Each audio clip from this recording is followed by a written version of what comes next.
Hey everybody, my name is Aaron Bach. I am the host of Journals Out Loud, the show you're watching right now. We are here to answer your questions today about overprotective parents. And to help us with that, we've got Gio.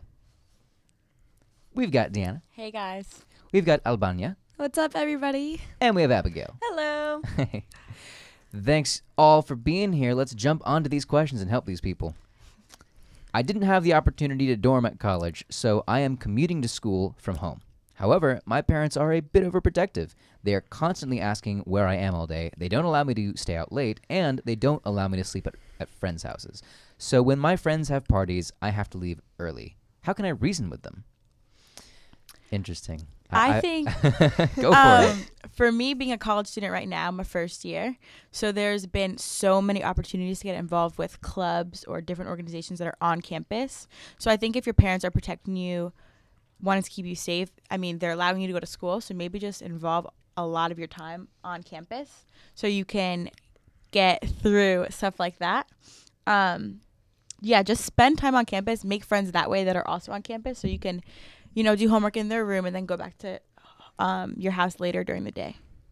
I think that's a great point, actually, right? It's staying within the boundaries that were set, but also letting you explore, right? Right. Yeah. I love that. I think a good option also is to be open with your parents. Yeah. I've always been so open, and my parents trust me, and they were never too overprotective because I always communicated with them. And something you can do is introduce your parents to your friends. Yeah. So that they know who you're hanging out with, so that they're more calm. That way they'll feel more comfortable letting you do extracurricular activities or sleeping over. I like whatever you want to do. I like that. And I don't know if this was just a key from my parents, but I also had really awesome parents just because they really trusted me and my older brother. But what my mom always wanted me to do was share my location with her. Yeah. Just so, I mean, it's not that it's overprotective. Honestly, I don't even think she knows how to check it. But God forbid, if there was an emergency, she would know where I am. Or maybe just get one of my friend's phone numbers just in case I'm not answering and she gets worried. Just little things like that will keep your parents feeling secure and you'll also be out more than you were now. Mm-hmm. Yeah, just keep them involved. I think that's all that they're wanting is just a little bit of involvement, and knowing if you open those doors for them and tell them I'm going to share my location and I'll give you my friend's number and things like that I think they'll be willing to do that, and then they'll take a step back. Yeah, I think that's showing that you're being proactive and responsible and honest, and you really I don't care what kind of parent you have. That's not a bad thing. None of those are bad things. No. Yeah, that's just gonna earn brownie points. So. And it really works because my sister, same parents. She's more closed down, more secretive, doesn't want to tell my parents what she's doing, where she's going. She's more to herself. My parents, it's not that they don't trust her, but they're always more, on top of her and more worried. And then with me, they kind of just let me be because I just tell them, there's nothing to hide. So be open.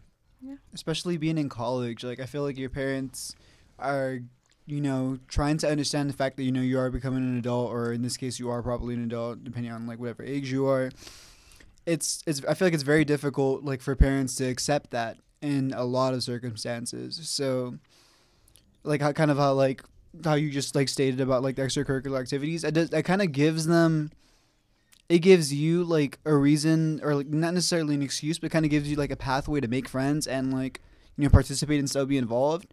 And your parents are going to be well, she's doing it for the club, so I guess it's okay. Mm-hmm. Right. And it's going to be one of those things where you're not going against your parents. You're just using that as kind of an outlet to actually meet people, because it wouldn't just be you're not kind of just oh, I'm going to a party, or I'm just staying at a friend's house.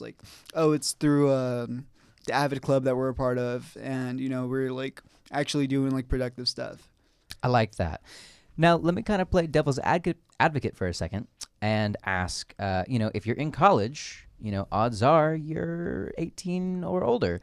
And at that point, how many of these rules still apply to you? I mean, as much as your parents wish that they applied forever, if you're up and out and you're an adult and doing college, how much wiggle room do you think, how strict do you think they can even be at that point? Well, it depends if are they supporting you financially? Yeah, exactly. I think it all goes to that, it always ends up when I was financially independent, I could do that's it. I make my own decisions. I don't need to tell you where I'm at or share my location, which I still do because I think, it's a great way to take security. Yeah. Mm-hmm. But are you independent or are you not? Are you still on an allowance, or your parents still paying for your bills, your phone?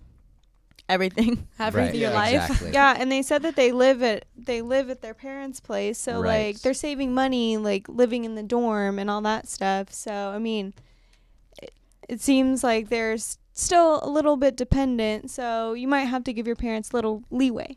Yep. And, I think just to wrap that up, like, great points. As much as you want to be independent and do your own thing, You're not. right. Like, it's just the truth. You're not yet. And you could be. It's possible. You could, maybe if you had time, get a job and move out, whatever, and make your own rules, right? Great. Fantastic. And then on top of that, pay tuition. Like, it's not easy, and sometimes it's not possible, but it is theoretically possible. And at that point, yeah, make your own rules. Until then, we gave you some good tips earlier on how to kind of move freely within their confines that I think will probably work pretty well for you. So let us know how that goes. Leave us an update in the comments. And if you guys want your questions featured on the show, please leave them in the comments too. Hit us up on Twitter, which is Journals Out Loud, or go to our blog, askjenny.tumblr.com, because you'll get an answer from Jenny and an answer from us. Moving on to the next question.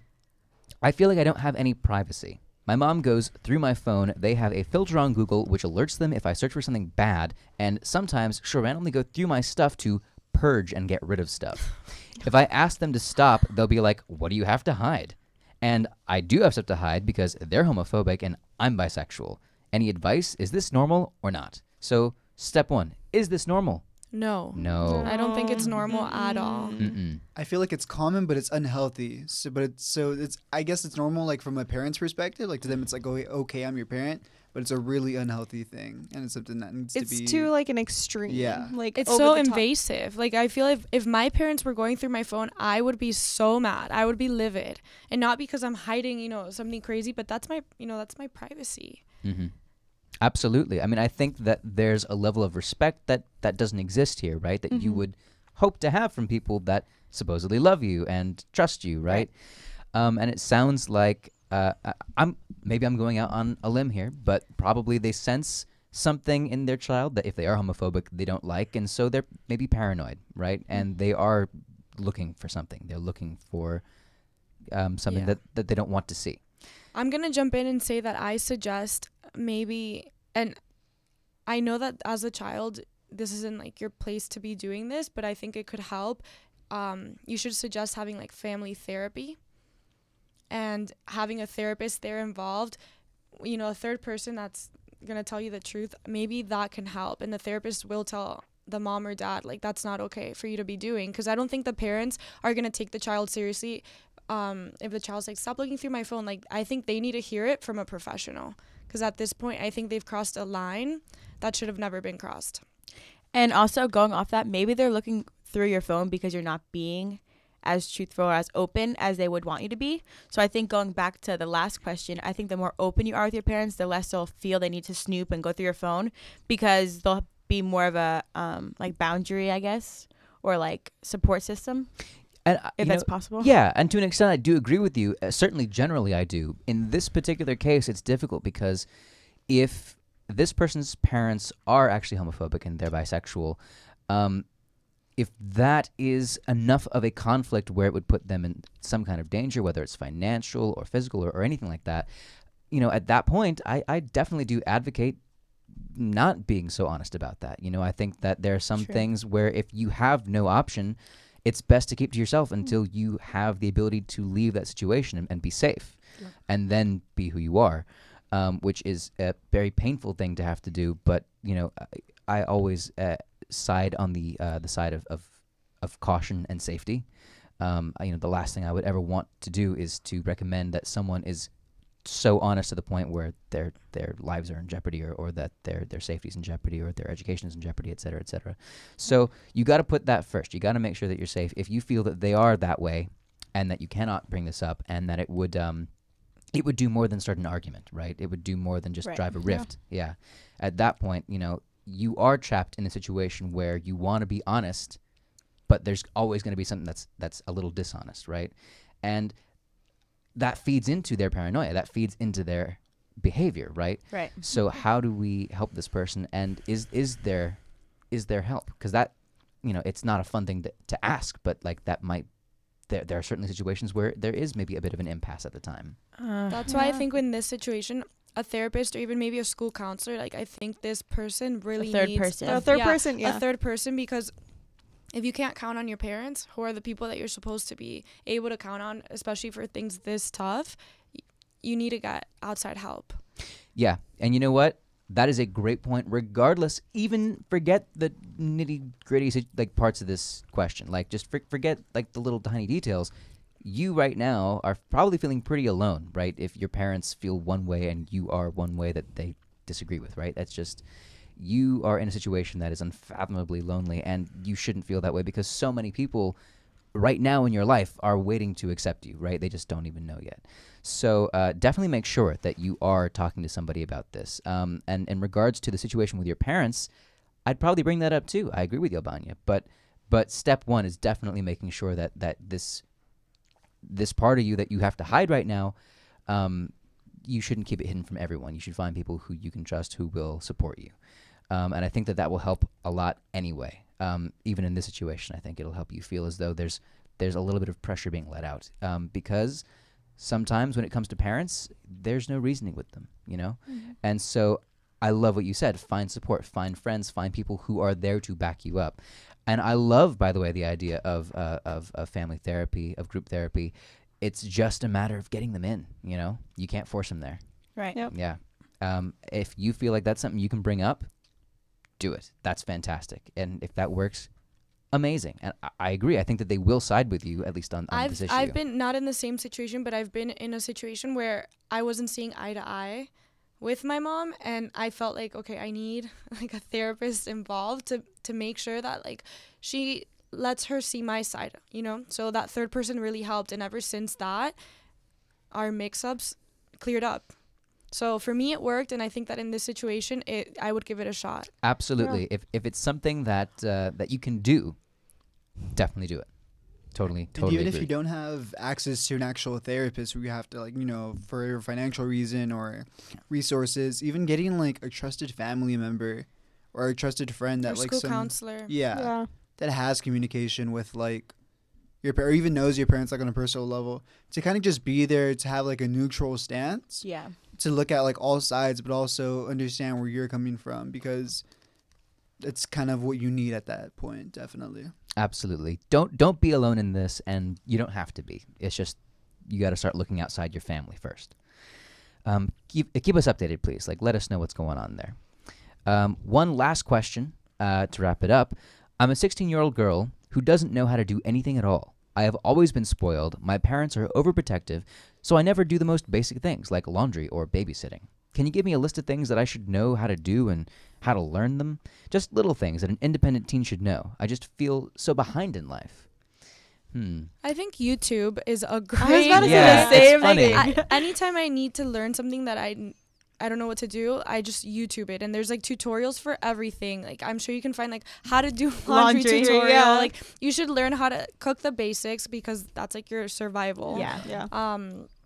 Clean up, like anything, just like look it up on YouTube. Mhm. The day-to-day I like stuff. it. I like Also, it. don't think you're probably the only one that doesn't know these things, because for me specifically, I don't know if I was necessarily spoiled, but my parents did a lot for me. Mm-hmm. So I remember one time I was home alone and I just wanted breakfast, and I was like, oh my gosh, I don't know how to make breakfast for myself. I'm like, how embarrassing is this?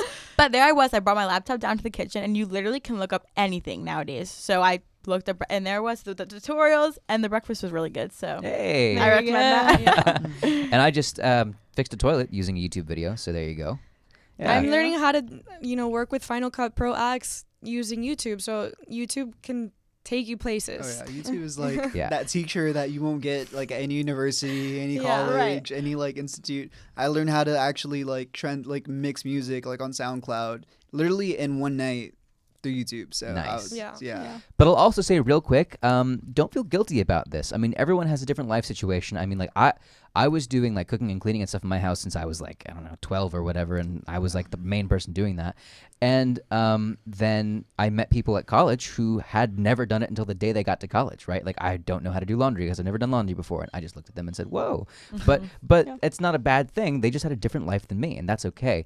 The important thing is that you understand, right, that there are things you want to learn, and you're just not sure where to start. So, we're hopefully giving you a first step. I mean, like, if I had never really touched the toilet before, like a couple of weeks ago, and then I looked up YouTube and I fixed mine. So if I can do that and you can make breakfast, think about what you can do, right? And I think she's on the right track because she's 16. Definitely. She's still very young. Yeah. The fact that she's being proactive and wants to learn and wants to become an adult already says a lot. So Yeah. she's on the good path. Yes. And also, I think you should just ask either your parents, or for me, it was like my aunt is such a good cook. So when she's in the kitchen, I'm the person like her little right hand. So I think that's important because then, especially like traditional foods or something that your family keeps, so you want to continue that. At least I know I do for my children or whoever in the future. So Yeah. Exactly. good. Exactly. And don't be afraid to like tell your parents that you want to learn these things and you're curious about them, and I'm sure that they'll help you. Yep. And honestly, if you went and told your parents, I want to do more chores, right. Yeah, I would be shocked honestly. if they didn't say, well, let's start that right now. Right. Yeah. So, good job for you. You're planning ahead, you're thinking ahead, you're being proactive, and you're being introspective. Hopefully what we said here has put you on the right track, and we hope we helped. If you have any follow-ups, please leave them in the comments. Please hit us up on Twitter, Journals Out Loud. Please let Jenny know. AskJenny.tumblr.com. Let her know that that's worked out for you. And if you have a question, do all those same things. We will catch you soon. Thank you all on the panel for helping out, and thanks for writing in.